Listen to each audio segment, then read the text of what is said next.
Saudara-saudari sekalian yang terkasih dan dikasihi Tuhan. Jumat pertama dalam bulan selalu dikaitkan dengan hati Yesus yang Maha Kudus.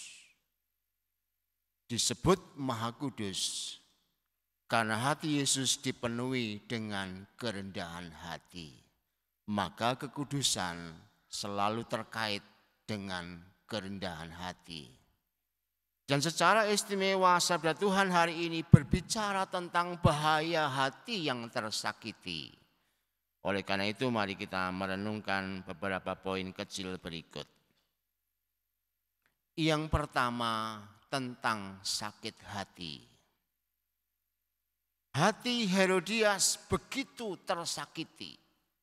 Ia tidak terima dengan kritik Yohanes Pembaptis atas perbuatan buruknya. Maka hatinya yang sakit itu dan tidak terobati terus membara menjadi sebuah dendam. Dan ujung dari dendam adalah harapan celaka pada pihak lawan. Dan kalau tidak, membunuh pun dilakukan apabila ada kesempatan.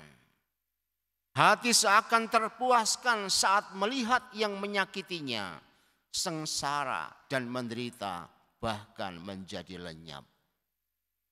Inilah sakit hati yang ujung-ujungnya adalah membunuh. Yang kedua, bahaya laten sakit hati.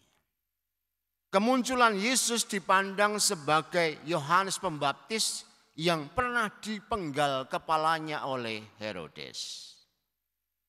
Lewat kata-kata ini berarti meskipun Yohanes Pembaptis telah mati, kebenaran yang ia sampaikan tetap menggelisahkan orang yang memiliki dendam.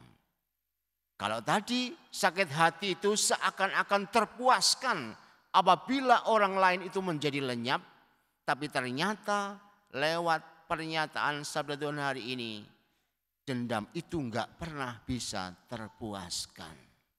Bahkan selalu menggelisahkan orang.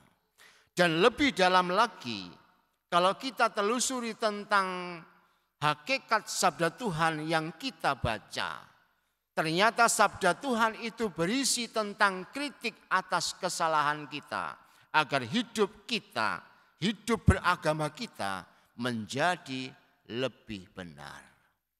Kalau demikian, kalau sabda itu berupa kritik terhadap hidup kita, manakala hati kita menerima sabda Tuhan seperti Herodias, maka jangan heran pada akhirnya kita juga akan membunuh Tuhan. Tuhan bisa kita matikan dalam hidup kita yang dulunya barangkali sangat rajin dalam hidupnya. Jumat pertama enggak pernah absen, tapi di ujung-ujungnya ketika sakit hati terhadap hidupnya terkait dengan imannya, orang bisa tidak lagi datang kepada Tuhan. Hatinya telah ingin membunuh Tuhan. Bahkan ketika ada kata Tuhan, orang sudah anti. Disinilah bahaya laten dalam sakit hati itu. Ternyata tidak sekadar orang itu menjadi tersakiti dan ingin membunuh sesamanya. Tetapi pada akhirnya Tuhan pun bisa ia bunuh. Sekarang mari kita lihat bagaimana membina hati supaya kita tidak menjadi tersakiti. Teresa dari Avila atau Teresa dari Yesus menyebut supaya seseorang itu memiliki hati yang kudus, yaitu rendah hati, maka hatinya mesti dibiarkan lembab. Apa itu hati yang lembab?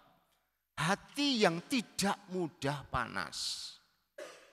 Jadi kalau mau dikatakan mesin mobil itu diesel lah. Panasnya itu susah. Jadi kalau orang itu hatinya gampang panas, gampang tersinggung, kritik sedikit orang sudah sakit hati. Ini perlu hati-hati. Anda atau kita akan bisa membinasakan orang. Dan tadi kita melihat juga kita bisa membinasakan Tuhan. Karena konteks sakit hati yang menjurus kepada dendam itu. Dan oleh karena itu hati mesti dibiarkan lembab. Dengan lembab itu maksudnya adalah supaya kita ini belajar mendengarkan Tuhan dengan selalu bahwa Tuhan ada posisinya berada di atas dan aku berada di bawah. Sehingga dalam hidupku ini aku ingin menaati kehendak Tuhan. Yesus itu memiliki hati yang rendah hati karena konteksnya dalam seluruh perjuangan hidupnya bahkan sampai mati pun ia selalu taat pada kehendak Allah. Hati yang lembab itu adalah hati yang berusaha taat pada kehendak ilahi. Meskipun itu seringkali susah untuk kita jalani. Banyak aktivis dalam gereja itu ujung-ujungnya sakit hati. Kenapa? Kadang-kadang persoalannya sepele. Ketika dia sedang aktif-aktifnya, dia kemudian sakit keras. Dan sakitnya susah sembuh. Dia kemudian mengatakan, Tuhan, aku ini sudah berjuang dalam hidupku. Aku ini sudah ingin mengikutimu. Tapi faktanya aku kok mengalami sakit seperti ini. Padahal orang-orang yang tidak aktif itu ternyata hidupnya segar bugar. Tapi aku yang sungguh mau mengikuti kehendakmu ternyata mengalami situasi yang seperti ini. Pada saat itulah sebenarnya hati yang lembab itu berarti dia mau mengalami hidupnya dengan taat kepada kehendak ilahi.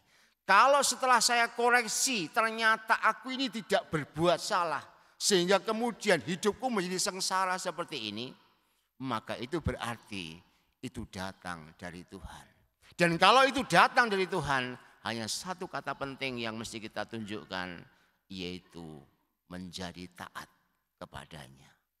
Oleh karena itu, mari kita belajar dari Yesus yang hatinya suci karena dia rendah hati. Dan kerendahan hati itu diukir di dalam hidupnya, di dalam ketaatan kepada Bapa. Sehingga meskipun dia menderita bahkan kehilangan nyawa, ia tidak pernah meninggalkan Bapaknya. Dan ia mau melaluinya dengan cinta yang besar. Moga-moga sabda Tuhan hari ini membuat kita semua tersembuhkan dari aneka sakit hati.